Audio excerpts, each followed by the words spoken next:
So let's say you're not the best neighbor. Let's say you're not their best friend and they somehow are not who you bought the insurance from. You know, that beautiful State Farm or Geico agent that Oh yeah. is wonderful on the phone. You have family picnics with them.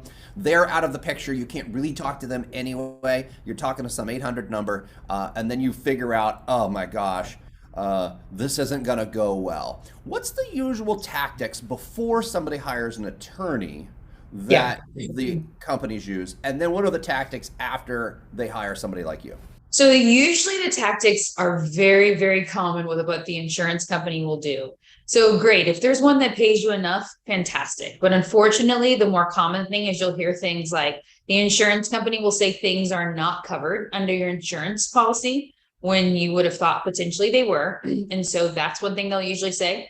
Another thing is like, let's just say that you say, hey, that's not enough money. And you say, well, there's this and this is how much they need, they're going to potentially attack the validity of the contractor's numbers. So they usually say, well, that contractor's overcharging you. It's not us. So that's something that they do a lot. And then the other thing they do a lot is they just don't respond. They'll just Wait, literally not respond. they won't respond? What does that mean? They won't return your calls? Yeah. Yes. Yes. Unfortunately, that is a very, very common, especially after a hurricane as big as the one that we're dealing with right now.